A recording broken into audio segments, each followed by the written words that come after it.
Well, I guess since this is our first time to gather in this way, I will say it again. Happy New Year. Yeah, that was fun. I don't know if y'all noticed anything different when you came in the room. Not much has changed. If you are new to Rock Springs, we didn't have carpet at Christmas, but now we do. Yeah, it's cool. So I just want to say that's one of the challenges that we put out at the end of the year, and you met that challenge, but I'm getting ahead of myself. I think it looks good, it feels good, changes the sound in here, but that's, it's cool. We'll figure it out. That's right.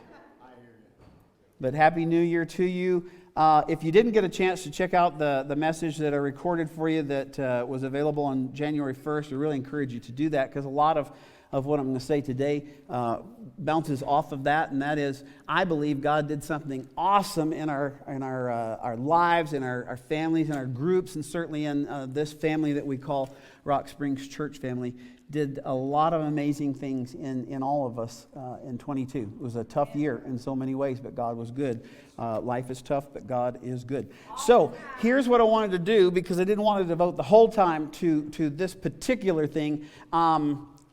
Let me give you my take on the state of the church, the condition, the snapshot of Rock Springs Church here at the beginning of 23. And I wrote some stuff down. I'm going to try and blitz through it. Understand that I'm giving you some things that are by the number, some things that are more felt by heart, and then, of course, just coming back to the things that are of our direction. But it is all based in, we would not be doing a single one of these things if it were not for the compassionate love of our God to send Jesus Christ to be our forgiver and our leader. It is all based on that. One of the things that you can throw in, and it shows up in Scripture a lot, is that you may be going through tough times, but two words will make all the difference, and that is, but God. Joseph was in prison, but God was with him, and he led him to greater things. I think that's true for us too. It is His resources, His power, His creativity in us. It is He who gives us success. It is He who gives us wisdom. So I tell you what, I'm feeling like a cheerleader right now. Everybody say, yay God! Yay God! Okay. So by the numbers, we had just over 240 people who showed up for Christmas Eve service worship experience. That was cool. The carpet challenge was met and exceeded, because we had a goal of 15 to get it purchased, 22 to pay it off. It's all paid off. The installation will continue this next week. I'm so proud of you for giving over and above what our regular giving is. In fact, giving, I don't typically talk about dollars and cents because people often get fixated on that. But I will tell you, by the numbers, we had set a budget of what we anticipated we needed to do in ministry, and then we tried to guess at how much we thought the group of us, this big old family of ours, would give, and we came in at about 85% of the budget that we had set in early, in late 21, early 22. And you go, well, that sounds like a defeatist. No, that's really, really good. It is really, really good, because if you have been with us during this year, considering the difficulties we have faced on multiple fronts, God was good. He helped right this ship of Zion that is the church. But more importantly, and I got this in teamwork with the staff that I work with, we really want to highlight that it was the volunteers and the team leaders who looked for ways to make every ministry dollar go as far as it possibly could. So we still continue to do amazing ministry, even though it wasn't at the level that we thought it might be. And here's the part that I love the most, y'all, and this is where I'm so proud of you, and that is we... through your generosity as a church family, we still gave about 50% more than we budgeted for missions, because we really, truly believe that it's not just about us. We've got to keep pushing out. That's going to be one of the themes for 23. So way to go, y'all. Way to go, y'all. It's okay to offer up a round of applause for yourself. Yeah, good for you. By the numbers, our average attendance as we wrapped up the year is about 175 people in person is the way it usually comes in. On the online campus, we have an average of 30 points of contact. In the online campus, it's hard to tell how many people are sitting in one room watching one device, but we have impression that it's usually 2 or more, and that is awesome. Because we've had some growth on campus types of things, our our children's ministry, RSK, is averaging approximately 20. And you go, that doesn't seem like very many. May I introduce you to children's ministry? There have been some days when we've had upwards of, help me somebody, we've had 7 or 8 in the nursery. We're talking about babies. So that's good news, but that's a lot of babies. Yeah.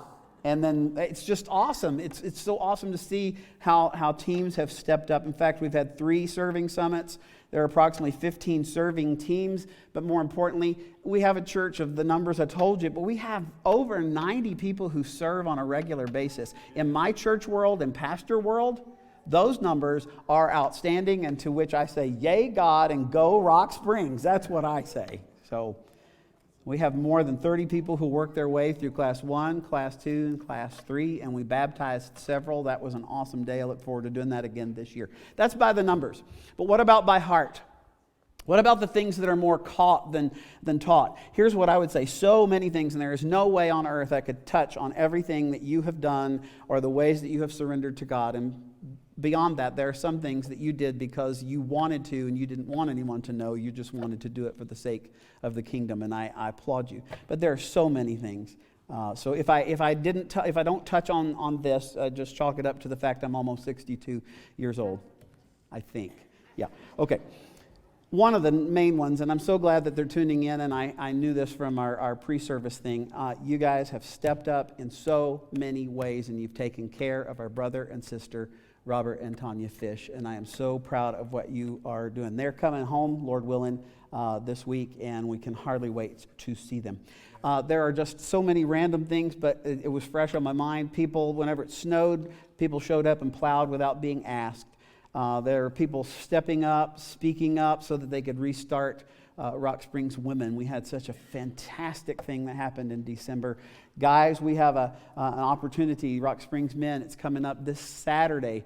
If you have not registered, you have pastoral dispensation right now to pull out your phone, open the Church Center app, and register. We want to know how many bacon and eggs to do. If you're like, I don't do that, well, you have permission to go and sign your name up at the information desk. We already have about 30 guys that have signed up. We're looking forward to that. It's going to be a great restart. Students between ages of like 12 and 19, middle school, high school, and just out, we have a thing called Fuel. It's launched in mid-year last year. It continues to grow. We're going to restart our meeting and gathering, not this Sunday evening, but next Sunday evening. Please be there. I think you would enjoy it so much. RSK, as I told you, they are growing. The team that leads is building. They need some more help, but man, are they coming together with all these great ideas. They're improving their serve. I also have to step away and say this with great sincerity. Celebrate Recovery is so solid, and it continues to grow, and I'm really proud of the way that it continues to grow. There are 2 things that make a huge difference in any given church, and that is helping people with their hurts, habits, and hang-ups, and CR is definitely designed to do that. Second thing is groups, teams. Anytime we get together and we focus on Jesus, either by our service or our study, we all grow. It just makes it better. But back to CR, Celebrate Recovery. It's for anyone who is still breathing. Okay? It doesn't have to do with just addictions. It has to do with hurts. It has to do with things that get you hung up in life. If you want to start your year off right, jump into CR. It's on Friday nights. It's they plow ahead no matter what, and I'm really proud of them. But I also have to give them a couple of kudos, is that we've talked to the leadership of the CR leadership for the state of Colorado and some other places. For whatever reason, God, in His generous mercy and grace, has caused our Celebrate Recovery to be one of the most, this is from the people who deal with Celebrate Recoveries all the time. They said that your Celebrate Recovery at Rock Springs is one of the most significant in the whole state of Colorado. Wow. Wow. Thank you, Joy and Wayne, for leading in that. I know that there's still so much in store. Our praise and worship team launched this year. The tech team remains steady. We keep adding to the things we can do, and they're making it better. So those are things just by heart. I love seeing it. It inspires me. By direction, our purposes, and that is worship, evangelism, discipleship, ministry, and fellowship. We're going to keep hammering on those because those are God's purposes for our life and for our church. It also involves our practices and our goals. And one of the things that we harped on so much was you belong here. You belong here. We're going to keep that, but we're going to add to it. And I hope that you'll stick around to see what that's going to be. But we stress things like you've got to get connected, you've got to participate, you've got to be activated. All of those are foundational. Now what I want us to do, and one of the reasons I'm doing this series that we're about to jump into, is we need to take hold of what we had and not go, that was a checklist, okay, done with that, move on to something else. I want us to hold on to it and then continue to link up to this year, add to it. If this is our freshman year, if that was our freshman year, this is our sophomore year. Go sophomores. Here we go. What I'm telling you is, church, the stakes are getting higher because the darker the world gets, the brighter the light of Christ shines. But the stakes are higher. The assignments will be more strenuous. But I will also say, after having followed Jesus as long as I have, the payoff gets greater as well. So come in with me. Now that you know all that, you know the numbers, you know the heartstrings, you know the direction. I dare you to lean in and listen up and show up and give up so you can go up and grow up a little bit more this year. That's what I want for you. But you have to apply yourself. I can't do it for you, but we can do this together. We can learn to be the church that is the church, and here is the phrase that you will hear over and over again. Here, there, everywhere. Everybody say it with me. Here, there, everywhere. One more time. Here, there, everywhere. If you stick with me, I'll explain what all that means, and perhaps it will become a part of the fabric of your life. Are y'all ready for a quiz? Because there will be a test at the end of this message. All right. Yay! To kick it off, we're starting this series, and it's going to be dealing with our faith, how to get the faith that we need, how to keep it, how to grow it. I hope that that's something of interest to you. But here is a 30-second quiz that just kind of gets you, where are you with it? Ready, set, go.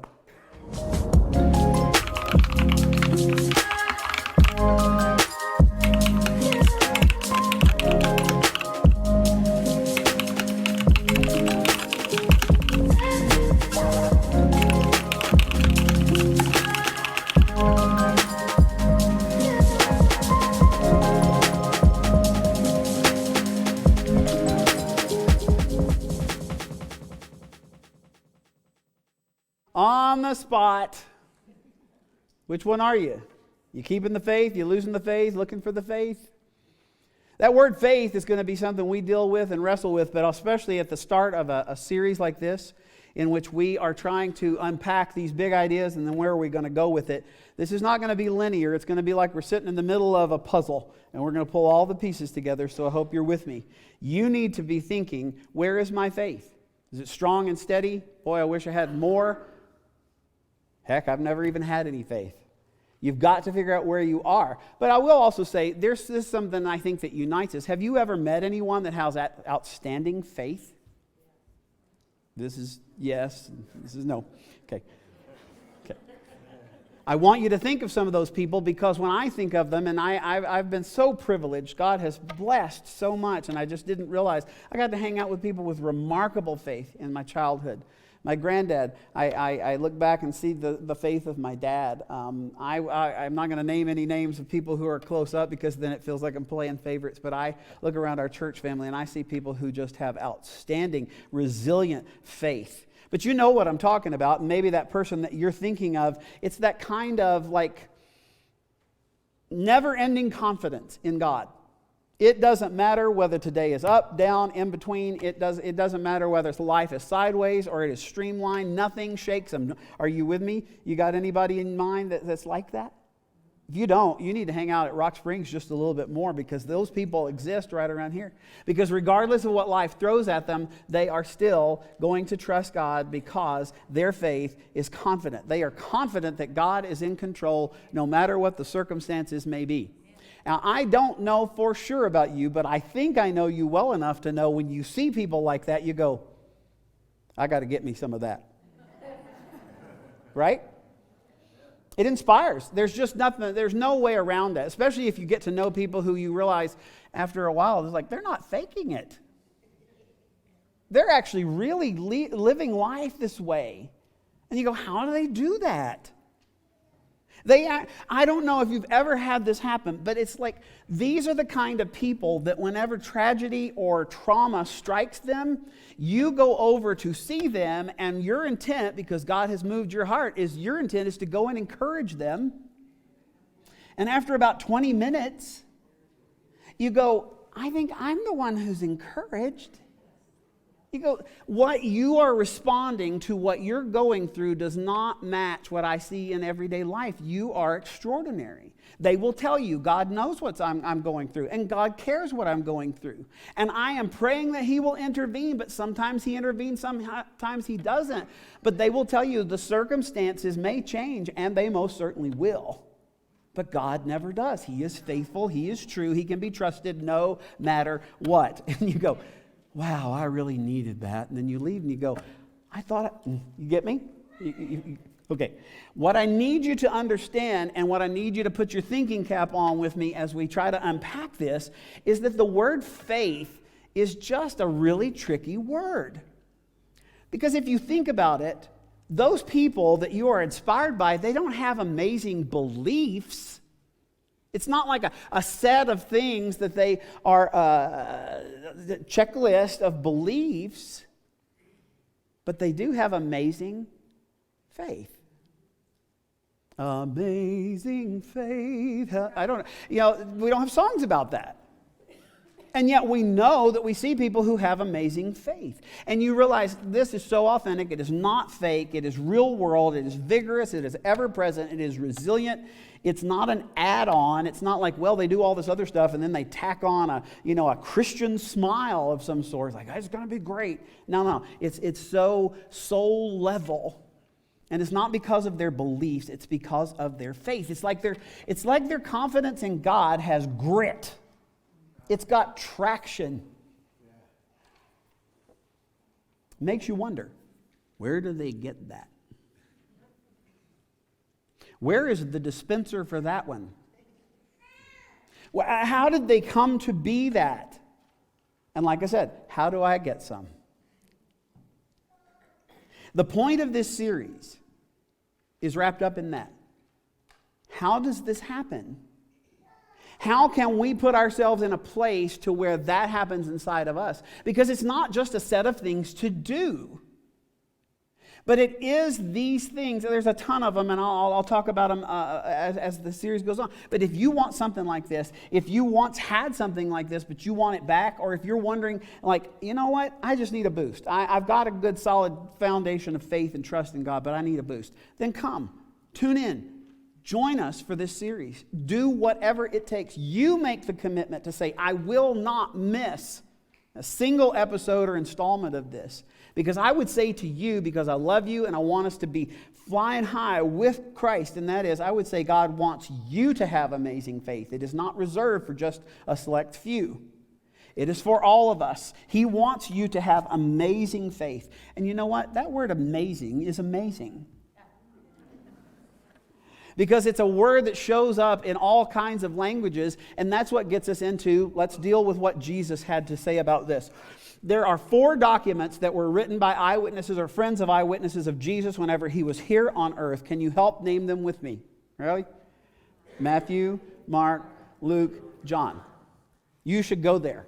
If you have not read any of the Bible, start there. I even give you a finer point. Start with John. Do that. In those eyewitness accounts, only 2 times is the word, and obviously they spoke a different language. It happened to be Greek, and that's what they wrote in. There's only 2 times that the Greek word for amazed shows up in all of those 4 documents. Only twice. And it's 2 times when Jesus was amazed. What do you think amazes Jesus? Talk amongst yourselves. No, I'm just kidding. It would be a great thing to ask somebody this week. Matthew, first-hand eyewitness, he records it first. And it's a situation in which Jesus was amazed in a good way. It's from the 8th chapter of Matthew. The situation is Jesus and the 12, the apostles, the ones he had called. They were going along and trying to do ministry, and all of a sudden, in this backwater country or corner of the Roman Empire known as Judea, so you got soldiers, they're Gentiles, they're Romans, they're despised, they are the occupying force, all of that. One of their commanders, a centurion, comes up to Jesus and approaches Jesus and says, I need you to heal my servant. Okay, this is just a weird situation on so many levels because there was so much that they despised one another. The Romans hated the Jews hated the Romans. And yet here is a commander of the force of the Roman Empire who's coming to this lowly guy from North Israel. You know, by their definition, if you were from North Israel, you were a stick tick. You were a redneck, okay? So you got this teacher from the redneck area, and he's coming to this rabbi. He's a Gentile. Jesus is a Jew. And he says, I need you to heal my servant. And what I love about this is Jesus, in every situation, is pretty well shaking up everything. Because he says, okay, I'll gladly come to your house. See, and you and I, most of us are not Jewish. We don't understand all the unclean rituals and then the cleansing ceremonies that have to go into. The moment that he steps inside that Roman's house, he has to go into 7 days of ritual cleansing. But Jesus is like, sure, let's do it. And the 12 are going, hey, wait. But what's interesting is you think that's the tension, but the centurion looks at Jesus and he says, wait. I know you can heal my servant, but you don't need to come to my house. You don't need to do that. Because you see, I'm a centurion. I have other soldiers who are under my command, and I say stuff that needs to be done, and then men actually obey what I say needs to be done, and they go do it. That's the chain of command. That's how this power thing works. And this is, I put it on the screen in your notes, Matthew 8, verses 9, 10, and following. He says, because I myself, he says, Jesus, I myself am a man under authority. I have those who are under authority of me. I'm under authority of others. But I have authority with soldiers under me. I say stuff, they do it. And you know, the implication is here, they don't do stuff because of me. They do stuff that I tell them to do because of who I represent. And he said, I see in you the exact same thing. This is how this works. You don't need to come to my house. You just say stuff. You've got authority. I've been watching you, Jesus. I have been watching you, and obviously you represent someone or something bigger than yourself. And I'm just telling you, if you want to heal my servant, then just do what I do. You just issue a command. Matthew says, and he was eyewitness to this, when Jesus heard this, he was, say it with me, amazed. What was he amazed at? Why was he astonished? Why was Jesus impressed? It wasn't his request. It wasn't that. You can read both before this situation and after this situation. There were people all the time coming to Jesus and say, could you heal me? Could you heal someone I love? I need this need met. It wasn't the request. The request is not what impressed Jesus. That happened all the time. But I'm glad that Jesus actually says what impressed him. Because he turns around to Jewish young men and probably a gathering of other Judean people who have all the knowledge that they need to trust God. And so what he's about to say is kind of a diss to them. He says, truly I tell you, I have not found anyone in Israel with such great faith. Well, thank you, Jesus. That kind of stung. Jesus was always amazed, it seems, by big, bold faith. Now, let's also, the word faith, especially faith healers and all the stuff that we have in American culture and stuff like that, the faith, it's almost like two things. It's like, you got to be hip, hip, hooray! The louder you talk, the more faith you got. Or I've been around church long enough to say, some people who say, oh, I've got great faith, I'm just telling you, I call it as I see it. They look around. They look like they have constipation. That's what they look like. I'm serious, and it bothers me. As if looking this way means they have great faith. That's not what he's talking about. He is amazed by anyone who will say, this is real life. My servant is in a heap of trouble. You seem to have some authority. Would you do something to help me? I'm saying it out here in front of God and everybody. But Jesus was informed by bold faith. He was. This is a word that you really should pay attention to. He was amazed and inspired, I guess you'd say, by informed faith. Because following Jesus is not a blind faith, it's an informed faith. He wanted people to see what was really at hand and to hear what he had to say, and it informed them, and then it became active. So faith isn't a look, it's not how loud you become, it is an amazing, the word's trust. I'm getting ahead of myself, but the word is trust. The reason that this was so amazing to Jesus is that he saw that the centurion had been watching, and he put two and two together, and he recognized that Jesus was unique. There has never been anyone like him. The things he said, how he said them, the miracles that he did. Obviously, he hasn't died on the cross at this point, but he's very unique. But he simply said, I don't know what else to do, but I will choose to go to you, and I will ask you, will you help me? And if you choose to, Jesus, you don't need to come to my house in order to do it. What you're doing, Jesus, is unexplainable, but it is also undeniable. And I am willing to humble myself and ask you. If he was playing poker, he was all in. He was all in. Just think of the risk he was taking by interfacing with this Jewish teacher. Yeah? Okay, he was amazed that the guy went all in, while other people who already had a whole lot more information they just were refusing to trust him. And that really was concerning. And I have to step away for this one too. You can read all the Gospels and people's interaction with Jesus, and Jesus never was amazed, and he never marveled at anyone's knowledge. Ooh, aren't you the smart one? Wow. In fact, to the smart ones, because the Pharisees were very smart, he would actually kind of poke the bruise. He would go and find out what this means. And then he'd quote scripture. Gang, they were the people writing the commentaries, and he was saying, you need to figure out what this means. He never marveled at anyone's knowledge, and get this, he never marveled at anyone's obedience. Does that mean you shouldn't obey or that it's not important? No, it just follows on the heels of if you are actively doing something, you're going to obey. But he never marveled. He was never amazed by that.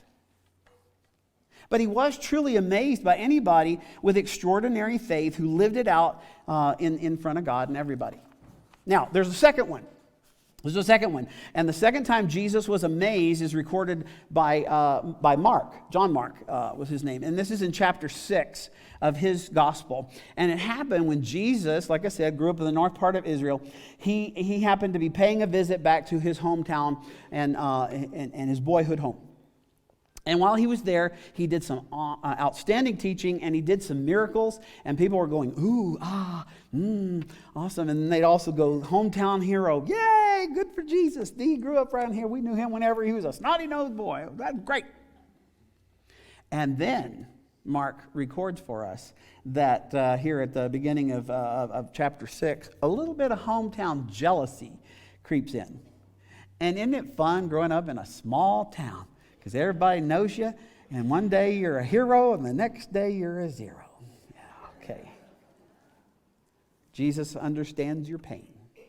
Because they say, and Mark records for us, is after they got a little hot under the collar about what Jesus was doing, they said, well, isn't that the carpenter? Isn't that the workman? I mean, we knew his father. I mean, Mary's sitting right over, that's what he said. That's Mary's son. She was there in synagogue. And we know his brothers. James, Joseph, Judas, Simon. And we know his sisters. So he's not all that. In other words, he's just one of us. But who does he think? He's starting to think he's a little better than the rest of us. A little head wagging going on in there. And this was Christ's response. He was amazed at their lack of faith. Which one would you rather be? The kind of guy or girl who amazes Jesus with your faith, or be the one who amazes him because you have such a lack of faith? Because Jesus was amazed by both. I don't know about you, but I'm voting. I wish I had more faith. I want to have amazing faith. I want to amaze Jesus that way. So the two things, great faith, lack of faith, big takeaway. Then the big takeaway now. The big takeaway is that his followers would be characterized as people who have active faith. They integrate it into everything they do, the decisions they make, the way that they feel, the way they spend their money, the way that they interact in relationships. They are active, real world, rock solid in spite of faith. Because they're not worshiping and they're not trusting simply because of circumstances, because we all know circumstances can go completely haywire. Could I get an amen? Yeah. Okay, you're going, all right, preacher, you're getting loud and preachery over a duh statement. We all know that. That's why we're actually following Jesus. That's why we're here for a worship experience. That is a duh statement. But this, listen, everybody lean in. It's so important. This is where folks, including myself, and believe me, I've been in over 650 churches in some form of service. I've known a lot of Christ followers and people who claim to be Christ followers. I try and hang out with people who are not Christ followers so I can understand what they're thinking. This is a situation, this is the point at which people get so confused, both people in the church and outside the church. And if you misunderstand this, then you misunderstand Jesus and you misunderstand his message. So you've got to get this right.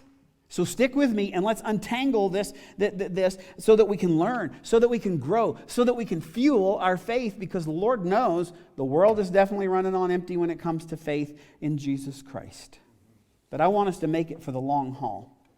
Faith is a word that gets used and it gets misused, and then it gets interchanged with words that don't mean the same thing. And it causes us to go in wrong directions. Sometimes people will say, yes, I've got faith. Well, you got to have faith. Well, you got to have faith. Don't trust him. I'm just telling you. Great song. That is not what you...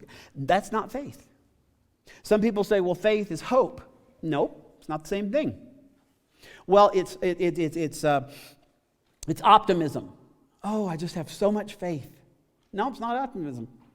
It's not hope. It's not optimism. Should we have hope and optimism? Absolutely. That's a different message. But what we go down the wrong roads on is that if you start thinking that faith is the same thing as hope or the same thing as optimism, is that you go, well, I have faith. If I can just cross my fingers, then it's, I wish, I hope I've got faith. That's not faith. That is not what Jesus is talking about.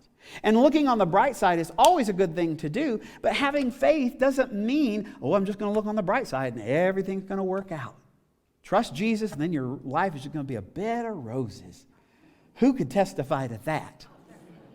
Well, yeah, that's a bed of roses, but they forgot to remove the thorns, right? Okay, I'm just saying, we should be hopeful. We should be optimistic, but it's not hope, it's not optimism, because, listen, faith always has an object. Because it's not a feeling, it is a decision. Faith always has an object. It's something that is acted on. For instance, how many of you have ever flown commercially? How many of you love flying commercially? Great. 3 of us. Okay. When you board a jet, you hope it arrives safely. And it's always best to be optimistic that it will end safely.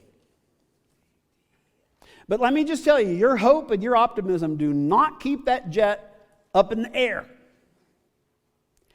Your hope and your optimism grow out of your faith. Because you are not placing your faith in your hope. You're not placing your faith in your optimism. You are placing your faith in the mechanical integrity of the jet and the good guidance, training, and wisdom of the pilot. Is everybody with me on this? That's why if you get on a jet, pray for the crew. Okay? That's what you do. You do not place your hope into a feeling. You don't place your faith into a feeling of hope or optimism.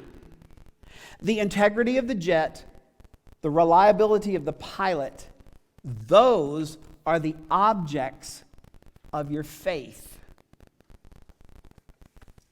The truth that I just shared with you is also true of our faith in God, our faith into Jesus.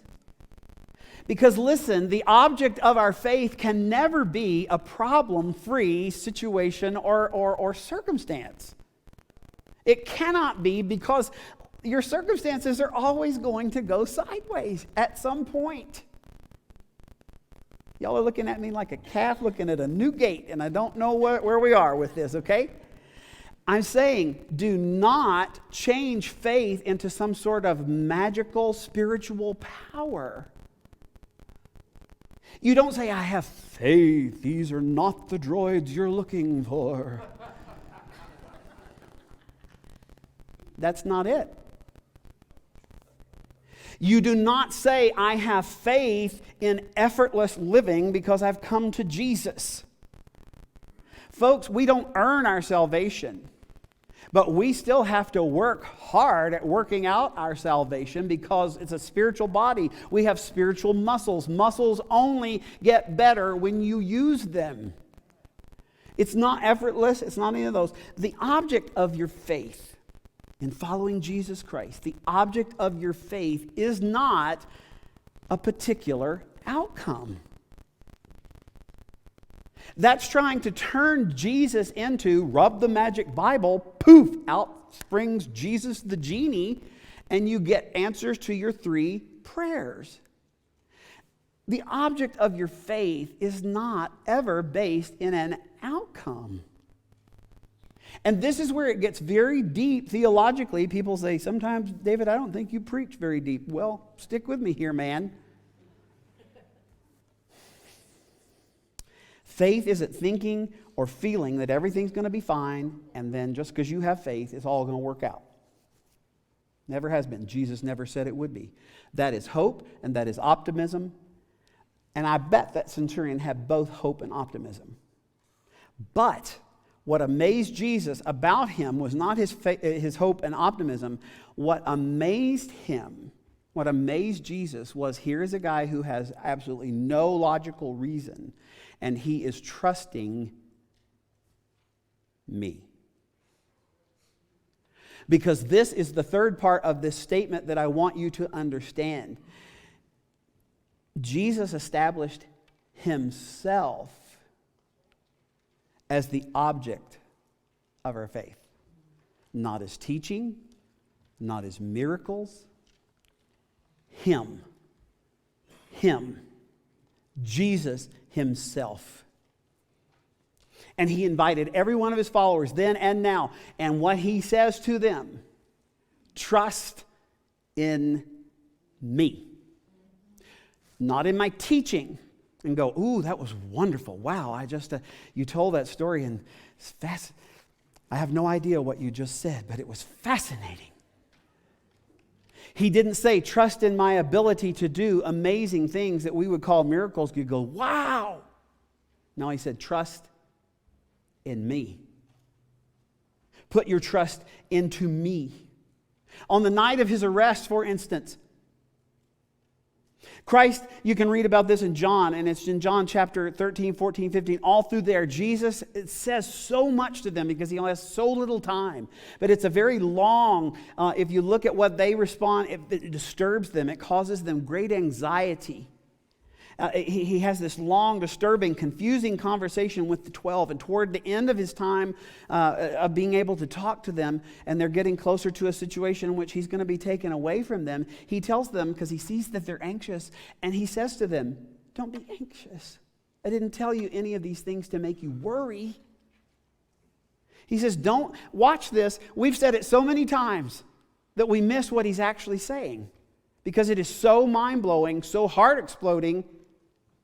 He says to them and has the audacity to say to them, He says, don't be anxious. Don't let your heart be troubled by this circumstance. Because as you believe in God, time out right there. Of course they did. They were raised Jewish. And in most Jewish homes at that time, by the time you were 5 or 6 years old, you had memorized Genesis, Exodus, Leviticus, Numbers, and Deuteronomy. You knew that God was faithful. You knew what God had said. And he says, you know God, you believe in God. But I will tell you, church, don't ever skip over the little words in the scripture, because Jesus isn't saying, you do believe that God exists, right? That wasn't what he was asking. He's asking them, you rely on God, right? You lean, like I'm leaning on this table, you lean on to God, right? You trust God. And for those of you who are word nerds, what John did in his gospel, he actually coined a phrase that had never existed in Greek. You can find it in documents after, but never before. Because there were no words for trust in Greek. There were words of believe that. There's all kinds of words. But he actually took one word and put it with another little word, and he created a new phrase, a new thing that says to trust into. To trust onto. To actually just rely on. To give you an example, my bride is not here right now, but we are working on 41 years together, which is amazing that they let 12-year-olds get married, I think. But I would hey babe, she's not here this morning because she doesn't feel all that well. Here's the thing. I truly believed that Leanne was pretty and still is. But I will just tell you, I believed that she was pretty, and I believed that she was talented, because she's got more talent in her little finger than I got in my whole body. I'm just telling you, I'm married up. Let me tell you. But when I married her, on the day that we said our vows, our promises to one another, I put my relational trust onto her. Are you seeing the difference? It's easy to say, oh, I believe that. I believe that. Yes, okay, great. It is a whole nother thing to say, I'm going to believe onto you, because you and I are lashing ourselves together. We're welding ourselves into a submarine, and yeah, we're going to have to figure this out. That's what I'm talking about. But Jesus says, you believe onto God, right? And then he has the nerve to add this next phrase. He says, don't be troubled. You believe in God. Believe also in me. In his language that he wrote it in, what he said is, you trust and rely on God. I want you to trust and rely on me. Do y'all understand how that's all in the Jewish way of thinking about the way you relate to God? That was blasphemous. Because in that one statement, he said, if you look at me, you're looking at God. If you have seen me, you have seen the Father. I'm in the Father. The Father is in me. I don't ever do anything that the Father does not tell me what to do.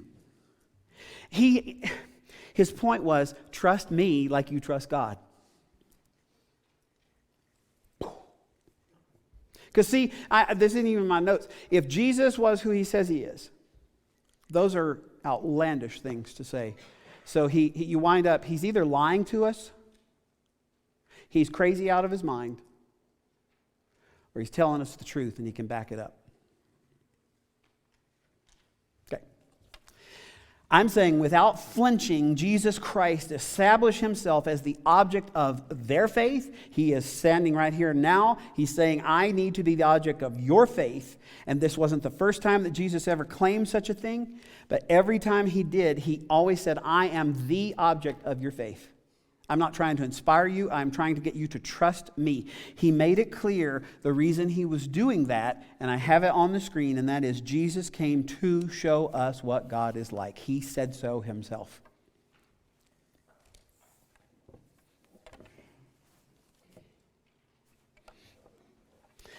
If you want to know what God is like, go to Jesus.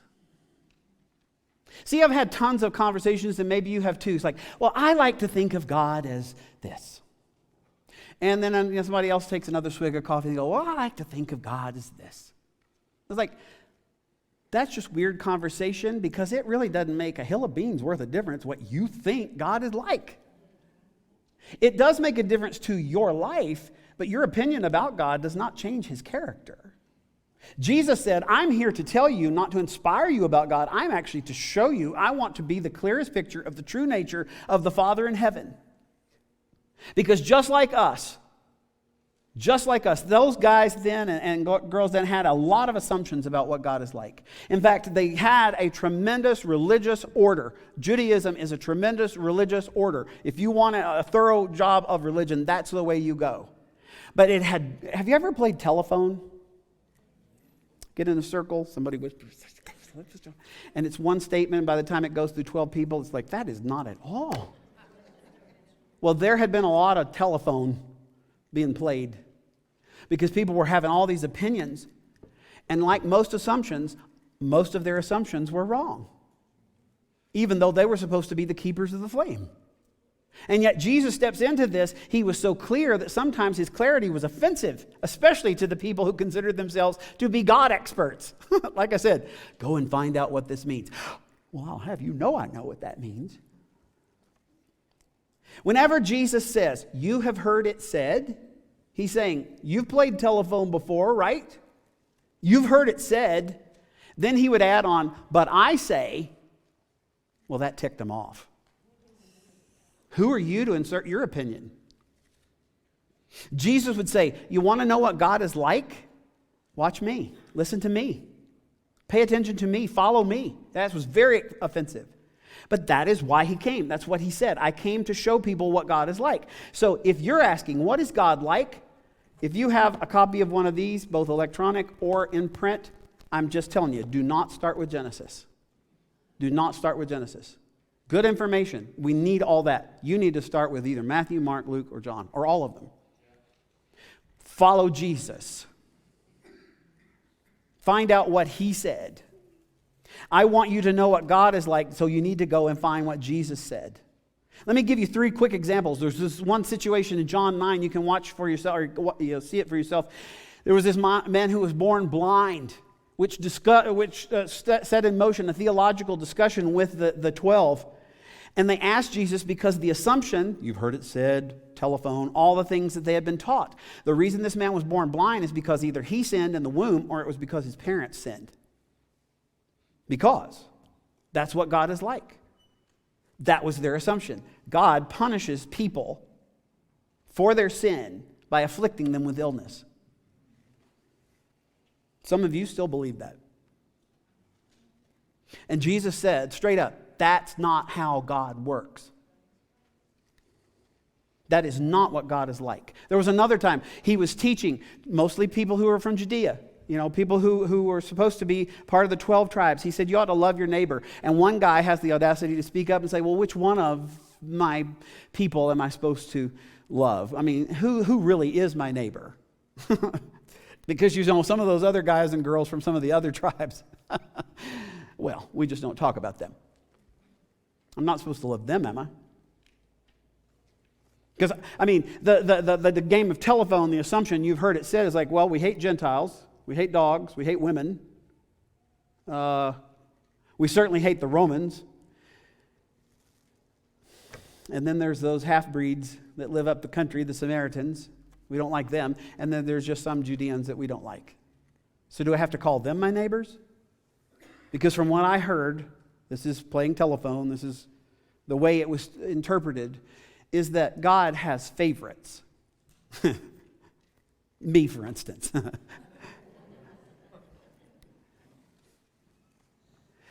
And Jesus answers with probably the most well-known story of any kind in the entire world. You can go to practically any culture and people know this story. It's the story of the Good Samaritan, which to the ears of the people hearing is like those 2 words do not go together. You know the story, I'm not going to tell it, but it's a story about racism. One group not liking this group, and this group not liking that group.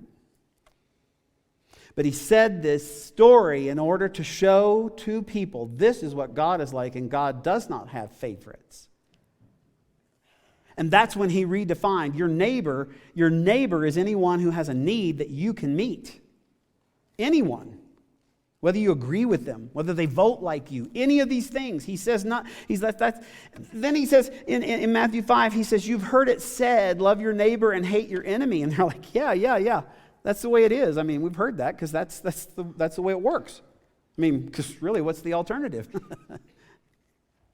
And Jesus responds, well, let's hear it, because this is what God is like. He says, I tell you, love your enemies and pray for those who persecute you. What? And he says, and listen to what I'm saying, so that you may be the children of your Father in heaven, because your Father is like this, and if you want to be like him, that's what he does. He loves your enemies. If you want to be like your Father in heaven, you have to love your enemies because your Father loves your enemies. People say, you don't preach very deep. I just did. That is one of the most difficult lessons Jesus ever threw out. It's a paradigm shift. They're going, wait. So God loves everybody? God likes everybody? And Jesus says, well, let me put it this way. He said, God causes the sun to rise on the evil and the good. Happens every day. And you know what? When he sends rains, it doesn't rain on just your 6 acres and it stops at that guy that you hate. He said, it rains on Gentiles, it rains on Jews, it rains on the righteous and the unrighteous. He's like, God wants to redeem everybody. It's just mind-blowing. Church, if we understood this and truly took it into our lives, it is heart-exploding, because this message is so different that God extends his grace to everyone, not just to people we like or people who are like us. And the messenger, of course, was so different as well, because you just couldn't knock Jesus. The way he presented himself and his invitation to trust him like you would actually trust God, that's incredible. So if you want to know what God is like, Jesus says, listen to me. Watch me. Because see, the reason I would tell you, don't start with Genesis, start with one of the Gospels, because we have this understanding somehow that Jesus is a part of the story, that he's a chapter in the story. No, kids, he is the story. He is it. And the Apostle Paul, a guy who just was so equipped in so many ways, he understood this better than anybody, I think. Very religious Jewish man. He had Roman citizenship. He defended one. He leveraged the other. He was so smart. And I'm just telling you, this man had no self-esteem issues. I will tell you that. You can read it for yourself whenever you say, just follow me as I follow Christ. Love that. He says he understood the difference because he understood the tension of the temple and the Jewish religion, and he understood the pagan religions. He would go to Athens and debate them there. He also understood that Jesus was making an extraordinary claim about himself of being God. And he stood in the middle of it and he said, I want to express this to my friends. And one group of friends that he was expressing it to was written in a letter he wrote to a town called Colossae. It's called Colossians because the people who live in Colossae are called Colossians. Isn't it great how we come up with these names? It's a letter. And he's talking about all this tension between the temple, between Rome, and between Jesus himself. And he's talking about, I've seen the pagan religions. I know I know Judaism. I know that. And he writes in Colossians 2, he says, these, all of them, all of our religious practices, no matter what you claim to be, he said, all of these are a shadow. Say it with me. Shadow. He said these are a shadow of the things which were to come. But you need to wake up and smell the espresso. He said they're a shadow. Let's think about shadows for a minute. Shadow can tell you a whole lot about something, about things, about a thing. You can look at a shadow. You can get its outline. You can learn a lot of things about something from a shadow, but you cannot learn everything about a thing from a shadow. But when you turn and look at, or when the shadow caster appears, the shadow is of much less consequence. And he said, you may have been religious up to this point, but you need to meet Jesus, because all of that, he says, were a shadow of the things that were to come. He says, but the reality is found in Christ. Stop living in the shadows. Stop living by the shadows. Step out of the shadows. The shadow caster has appeared.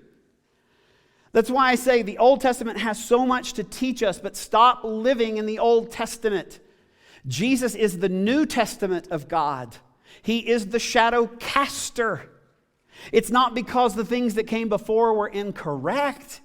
It's because the things that came before Jesus were incomplete.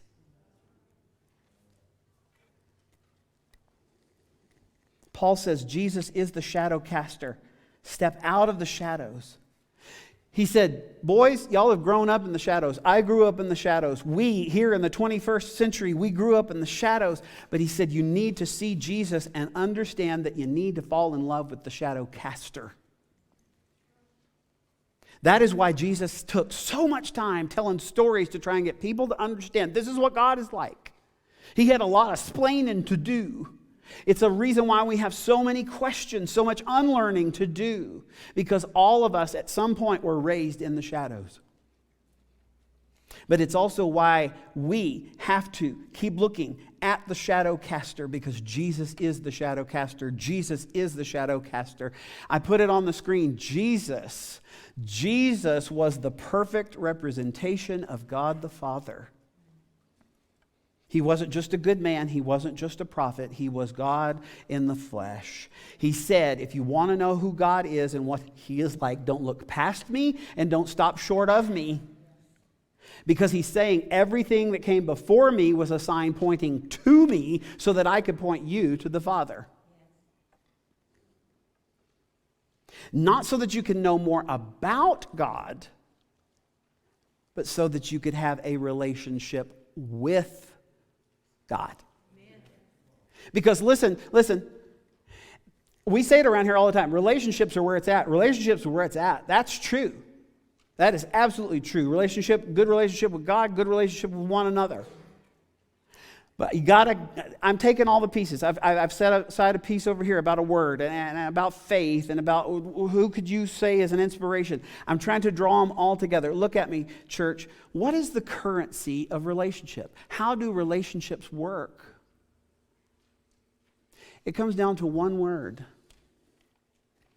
trust. Trust is the currency of every relationship that works. A relationship will not grow or flourish because it was obeyed.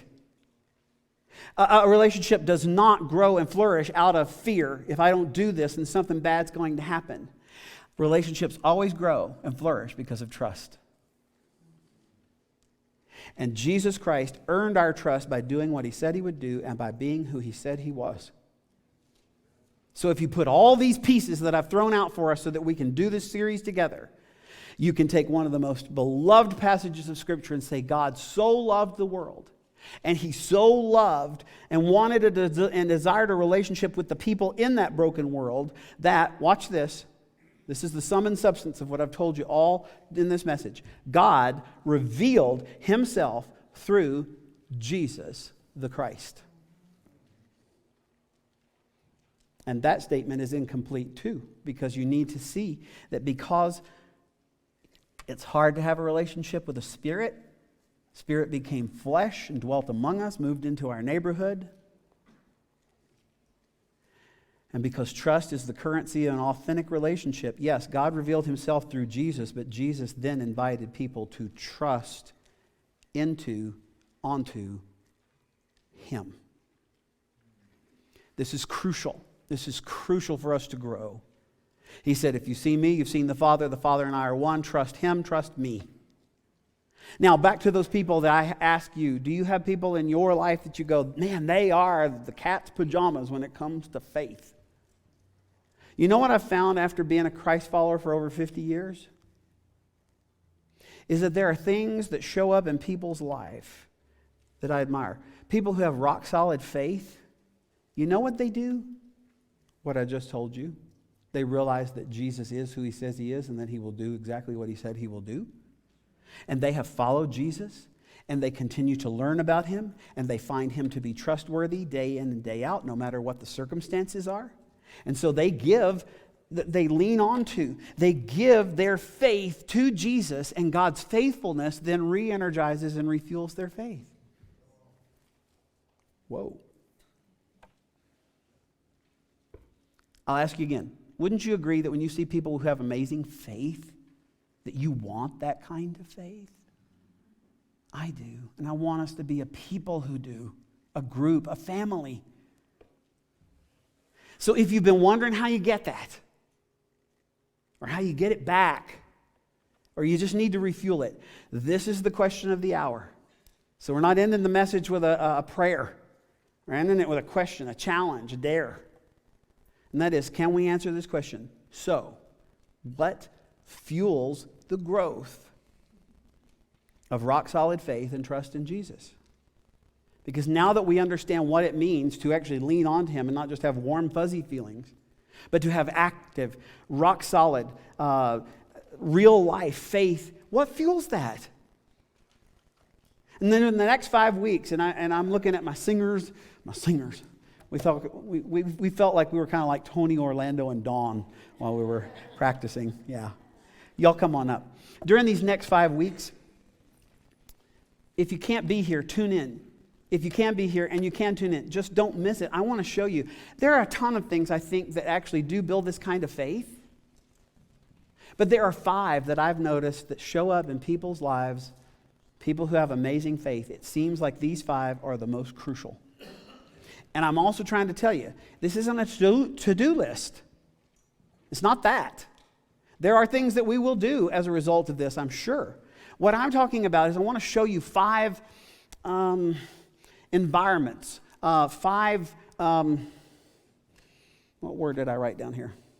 Practices, 5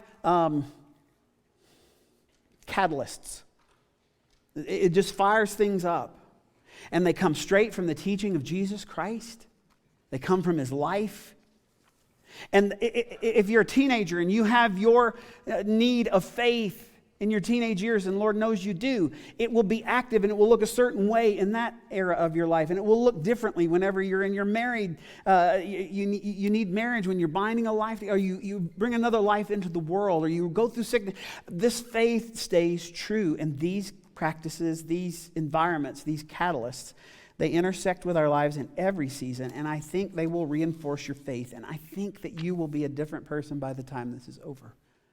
And I'm just telling you, friends, the reason I chose this song is because I think trusting Jesus in that active, rock-solid sort of way is a sweet, sweet thing, and I don't mean like sugary sweet. I'm saying it's hard to explain how good it is to be able to depend on Jesus, even when the whole world is falling apart.